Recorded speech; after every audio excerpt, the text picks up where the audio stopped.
Con esto, pese a la recomendación de evitar aglomeraciones, en diversas zonas del país se registraron largas filas para cobrar el seguro de cesantía.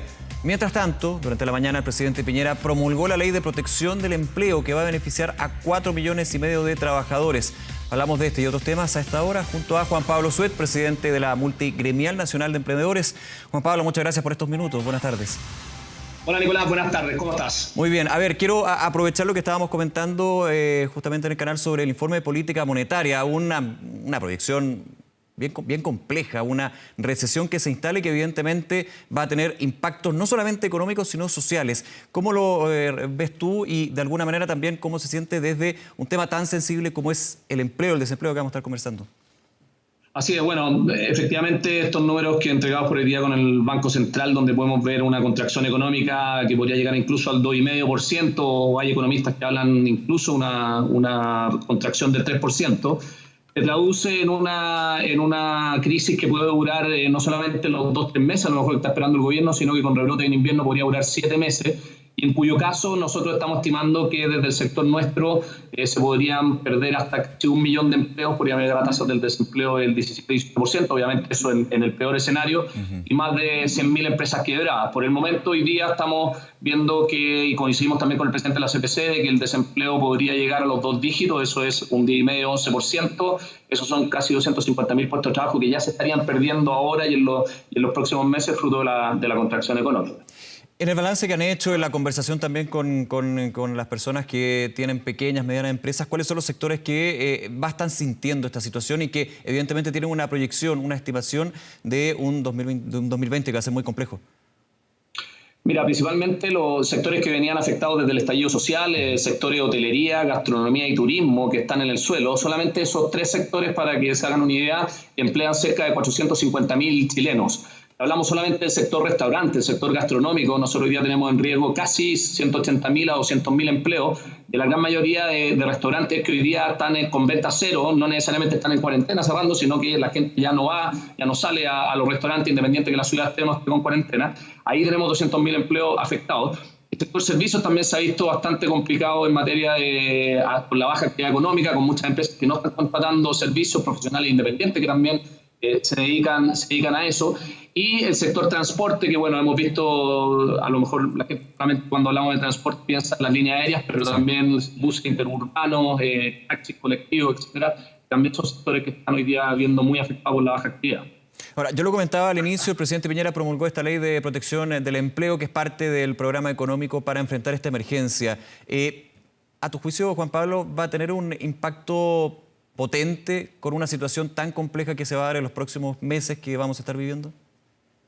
Mira, es potente, digamos, para los primeros 60 días. Efectivamente, acá hay una alternativa para que las empresas que han visto disminuidas sus ventas puedan acceder a este beneficio sin romper el vínculo laboral, el trabajador pueda seguir recibiendo parte de su sueldo, pero cuando ya estemos hablando de que parte de ese sueldo no sea ni siquiera un 30% en los meses más adelante, ahí vamos a estar en una situación más complicada. Lo que nosotros le hemos planteado tanto al ministro de Hacienda como al propio presidente de la República en una reunión que sostuvimos todos los gremios productivos el día lunes con él, es que aquí hay que tener un plan B. Probablemente vamos a ver rebrotes del coronavirus en los meses de invierno, donde esto se puede intensificar, y estaríamos hablando que esta crisis que tiene planificada el gobierno en términos de actividad económica, no en términos de control sanitario, podría extenderse hasta el mes de septiembre.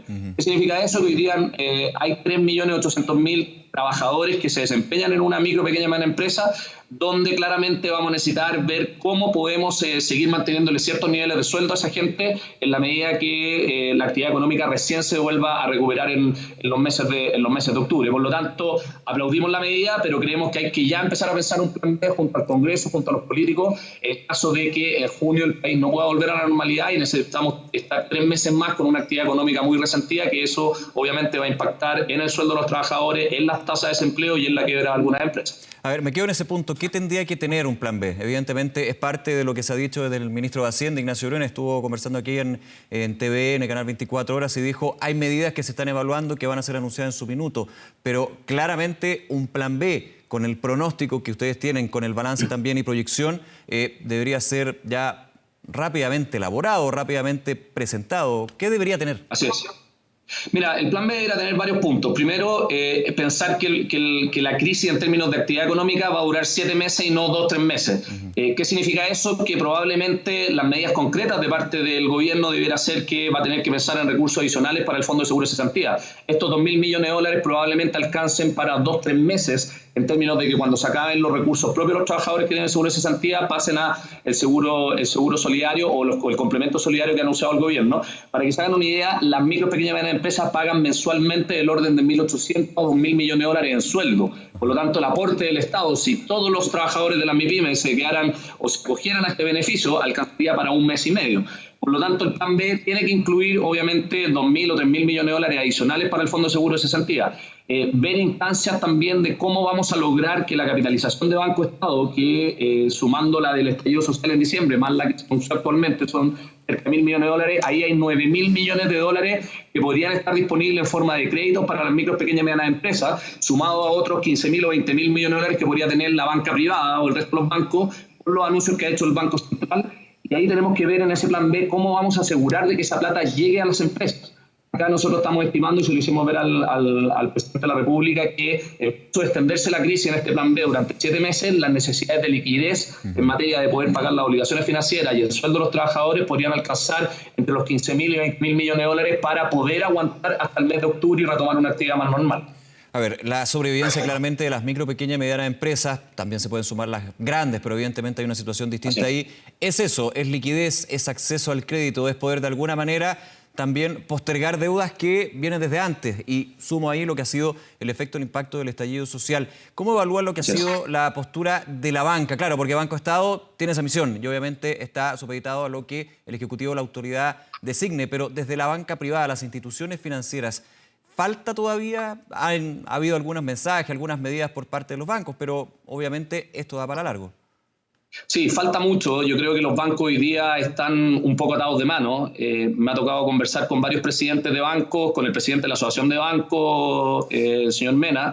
Y aquí efectivamente hay un actor que no muchos comentan, pero que es la Comisión de Mercado Financiero. Es el regulador el que define cómo se presta la plata en Chile y cómo hay que colocar los créditos de consumo, los créditos hipotecarios y los créditos a las pymes. Son ellos los que yo creo que hoy día se tienen que sentar en una mesa junto al ministro de Hacienda, junto a los bancos y a la asociación de bancos para definir en el fondo cómo vamos a sortear esta crisis, porque tenemos que ser categóricos. Con las reglas actuales, con las regulaciones actuales que tiene la banca, va a ser muy difícil que esta plata, que incluso la que tiene Banco Estado, la que puedan tener la banca privada, pueda llegar a las pymes en formato de ayuda o en formato de salvavidas para poder... Principalmente porque esas regulaciones impiden que las carteras se deterioren, que puedan refinanciar créditos, que se puedan congelar los créditos durante 6 meses. Muchas de esas cosas requieren que el regulador también tenga cierta flexibilidad, y en ese sentido nosotros creemos que aquí el rol del presidente de la Asociación de Bancos y el ministro de Hacienda con la Comisión de Mercado Financiero para convencerlos a ellos de que es una crisis temporal y que hay que relajar ciertos temas, flexibilizar ciertos temas burocráticos, ciertos temas de regulación, para que esa plata de los bancos llegue a las personas, va a ser clave en cómo se comporte la banca. Hemos visto que algunos ya han congelado 6 cuotas de los créditos hipotecarios, eso ha sido seguido por otros bancos. Estamos viendo también cosas en materia de créditos de consumo, pero hoy día, por los propios bancos, la regulación actual no les permite ser un poco más solidarios, un poco más apoyadores en esta crisis, y para eso obviamente nosotros también hacemos el llamado a la Comisión de Mercado Financiero para que haga su parte y podamos todos pasar esta crisis de buena manera. Sí, pero han habido medidas de la Comisión de Mercados Financieros. Por ejemplo, aplazó lo que es la aplicación de Basilea III, que son mayores exigencias de colchón de dinero, para hacerlo bien simple, para los bancos. De alguna manera permite que haya más liquidez para los bancos, que se traspase a las empresas. Tú hablas evidentemente de que tiene que haber una coordinación entre, me imagino, Banco Central, Comisión del Mercado Financiero, la banca, ¿también el gobierno en ese sentido?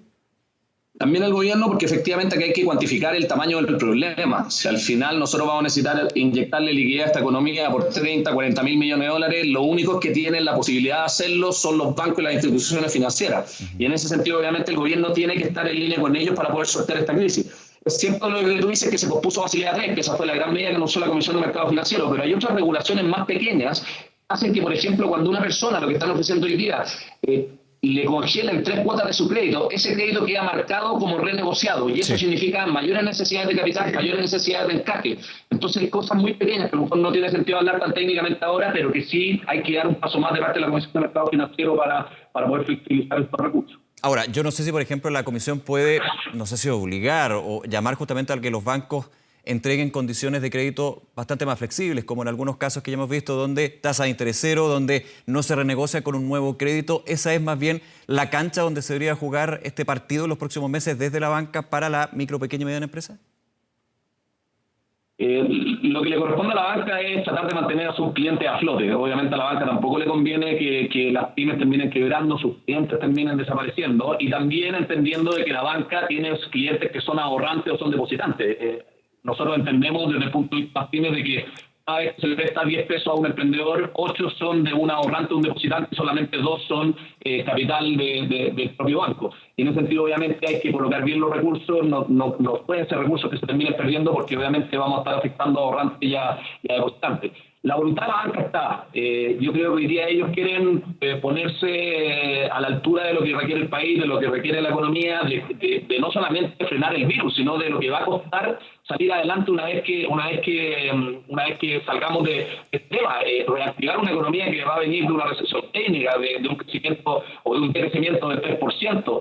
Son temas que requieren a una banca muy activa, colocando recursos de manera muy fuerte, obviamente salvaguardando todas las restricciones que eso quiera, pero los bancos van a jugar un papel clave para poder levantar a Chile, para poder retomar las tasas de crecimiento, para volver a generar los empleos que vamos a necesitar generar y para poder volver a parar a las empresas que terminen el suelo después de esta crisis.